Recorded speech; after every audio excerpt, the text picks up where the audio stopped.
jetnya dia ini kita temukan diparkir di Bandara Seletar dan beraktivitas di bandara itu. Toh bandaranya ada. Bandara itu kurang lebih 20 km dari Changi. Bandara itu memang spesial untuk pesawat jet pribadi atau private atau penggunaan pesawat di luar pesawat komersial, begitu.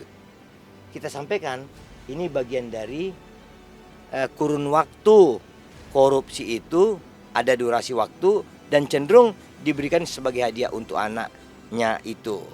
Kita sebut ini dioperasikan loh sejak dibeli, dioperasikannya di bandara itu. Bandara tersebut, Bandara Seletar, itu kurang lebih luasnya 525 hektar dengan panjang landasan 2,7 km, lebar 1,2 km.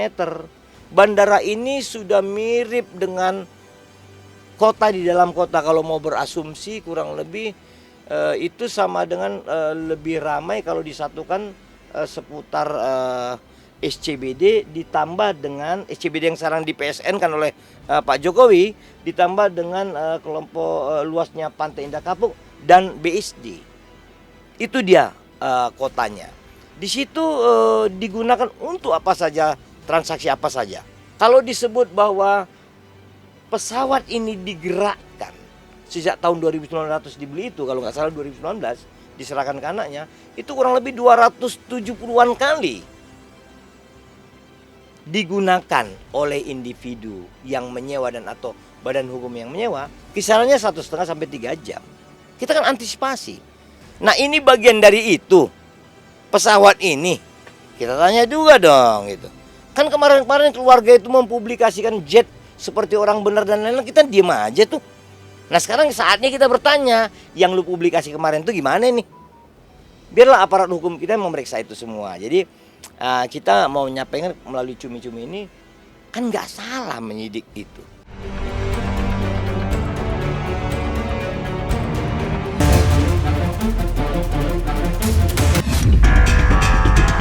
Kalau sekarang ada nama perempuan, istri dari keluarga yang dianggap wah gitu ya. Bisa disebut bukan hanya pesor, memang dia seleb. Ya inisialnya A. Itu dia perempuan kan. Semoga nanti dalam pemeriksaan ini kami sudah lihat tendensinya, kami sudah lihat alurnya, bahwa ini bagian dari kegiatan itu. Seminimal-minimalnya dia menikmati untuk tidak mengatakan dia ikut meng-create tindak pidana pencucian uang. Seminimal-minimalnya itu. Lantas kalau disebut apakah itu salah? Biarkan aja proses hukum nanti. Kan kami yang menjawab pertanyaan teman-teman cumi, ada nggak? Ada. A namanya, inisialnya. Ada. Bukan kita asal nuding, enggak. Insya Allah nanti ada itu. Kalau pemeriksaan itu dilakukan dengan detail, apalagi sampai kepada korporasi, wah itu gendus. Kepanggil. Sama kayak SD kemarin, katanya nggak dipanggil dan lain-lain. Itu hukum itu demikiannya. Tapi memang nanti di mana dia bersalah, itu biarlah proses hukum. Apalagi dilihat corporate crime nanti. Lah pesawat itu katanya untuk anak. Yang gerakkan pesawat siapa? Manajemen pesawat siapa? Penghasilannya ke mana? Kan bisa terdeteksi nanti oleh jaksa, oleh penyidik Kejaksaan Agung. Orang hukum itu harus tertib. Orang hukum itu harus baik.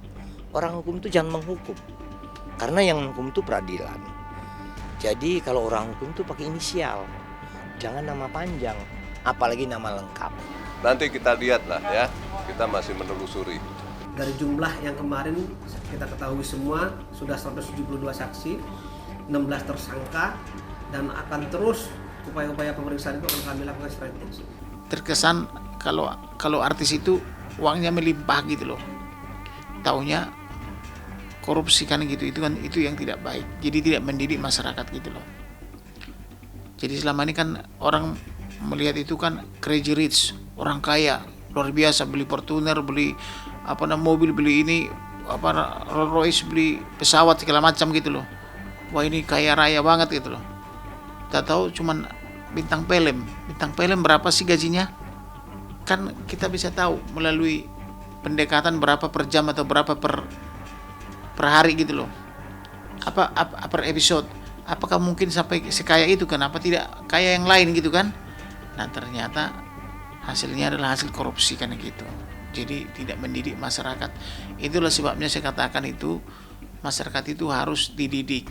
Yang mendidik siapa? Artis dan bintang film itu, karena artis dan bintang film itu ketika dipajang adalah panutan. Apa yang dilakukan artis dan bintang film itu adalah dicontoh oleh masyarakat. Sesungguhnya pencuri tetapi membungkus dirinya menjadi orang-orang yang baik, sopan, sufi, dan seperti orang berhasil gitu. Ini adalah pemutarbalikan logika-logika moral di tengah-tengah bangsa bahwa berhasil itu adalah materi. Berhasil itu adalah memberikan jet, memberikan mobil-mobil mewah untuk keluarga. Ini sudah memutarbalikkan nilai-nilai moral. Kita harus lawan itu. Intinya, kejahatan yang sudah dibuktikan dari penyidikan dan insya Allah nanti di penuntutan serta keputusan, kita harap segera dimiskinkan mereka-mereka itu. Tapi kalau sudah dapat 5 tahun berturut-turut jumlahnya menjadi ratusan miliar, itu kan tidak rasional gitu.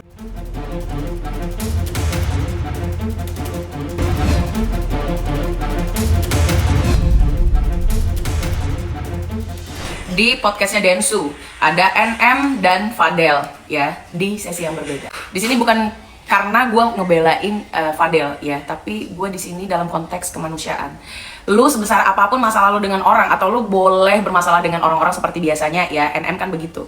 Tapi kenapa lu harus selalu menyebut orang dengan panggilan-panggilan penghinaan? Ya kan, seperti dulu dia tuh manggil gue sapi gelonggongan. Abis itu dia panggil Fadel Kang Semir. Kalau lu punya masalah dengan anak lu ya silahkan beresin, nggak usah menghina-hina anak orang. Atau lu menghina-hina semua orang yang ada di circle anak lu. Orang yang nolong, yang menumpangi anak lu, semua lu serang. Ya kan, orang yang memberikan anak lu rezeki, yang mengendorse, semua lu serang. Artinya lu mematikan karir anak lu di sini. Tapi gua tidak fokus di sana. Gua fokusnya adalah kenapa lu harus menghina orang lain di situ sih. Kalau menurut gua Fadel itu adalah yang berprestasi. Prestasi itu kan tidak melulu harus sesuai dengan pencapaian lu, ya. Orang lain menjadi dancer, menjadi penyanyi, itu profesi yang bagus menurut gua, dan dia berprestasi di sana. Karena mereka sendiri yang mempublishnya ya untuk di reaction siapapun, pro ataupun kontra, ya.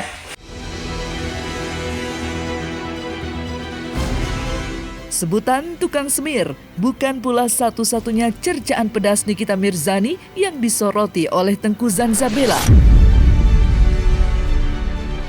Pasalnya, dalam beberapa kesempatan yang berbeda, Nikita Mirzani juga kerap kali menyindir Fadel dengan sebutan mantan narapidana, sembari mengungkit konflik hukum yang sempat menjerat Fadel tahun 2023 lalu. Dalam hal ini, Tengku pun menyindir Nikita agar terlebih dulu berkaca pada diri sendiri.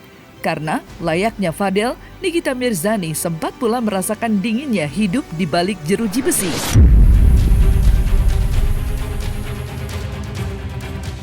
Lalu dia giring lagi opini bahwasannya Fadel itu adalah mantan napi. Hey, jangan lupakan sejarah. Kalau Anda pun pernah dipenjara selama 2 bulan.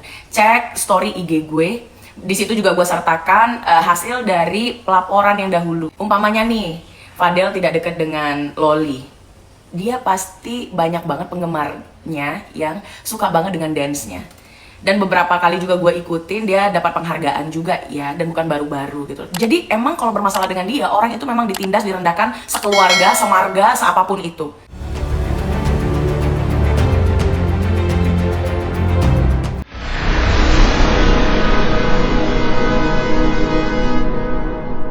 Jadi jangan lupa untuk subscribe Cumi Cumi. Ditekan ya tombol lonceng merahnya.